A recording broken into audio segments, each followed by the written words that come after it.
মাননীয় মুখ্যমন্ত্রী বললেন যে 27 লক্ষের মধ্যে 7 লক্ষ মানুষ অ্যাপিল করেছে, তাদের হিয়ারিং এর জন্য আবেদন করেছে, আর বাকি 20 লক্ষ করেনি।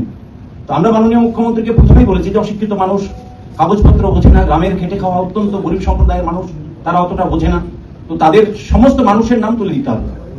এবং উনি কথা দিয়েছেন যারা বৈধ ভোটার, এদেশের নাগরিক, অযথা তাদেরকে হয়রানি করা হচ্ছে। Hello sir, Khalilur Rahman sir বলছেন?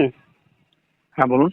স্যার, এখনো আপনার লোকসভা এলাকা সহ অনেক জায়গাতে আন্ডার অ্যাডজুডিকেশন রয়েছে, তাদেরগুলো মানে তারা ট্রাইব্যুনাল করতে পারছে না। তো তাদের নিয়ে কিছু একটু দেখবেন স্যার, তাদেরগুলো ভাববেন কিছু।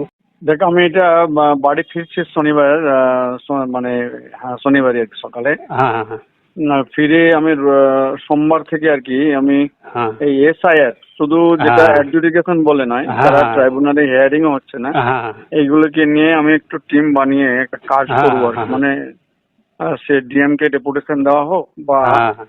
হাইকোর্টে যাওয়াই হোক। তো আপনাকে ওই না। জন্য আমি দেখলাম যে আপনি ওই মানে যারা ট্রাইব্যুনাল করেছেন তাদেরগুলো বলতে দেখলাম, কিন্তু এটা আমরা ভাবছি যে আমরা তাহলে কি করবো, আমরা তো ট্রাইব্যুনালও যেতে পারছি না এবং আমাদের অ্যাডজুডিকেশন হয়ে পড়েই রয়েছে। অ্যাডজুডিকেশন থেকে গেছে। হ্যাঁ, থেকে গেছে। এটা তো এটা হ্যাঁ এটা প্রত্যেকটা ব্লকে কিছু কিছু আছে আর কি। হ্যাঁ হ্যাঁ হ্যাঁ হয়তো সংখ্যাটা বেশি নয়, কিন্তু হ্যাঁ। কিছু লোকে এরকম হ্যাঁ। পেয়ে গেছে ভোটারদের। হ্যাঁ, এই বিষয়টা না, নিয়েও ঠিক আছে। একটু ভাববেন স্যার, একটু কিছু বলবেন, হ্যাঁ, ঠিক হ্যাঁ। আছে?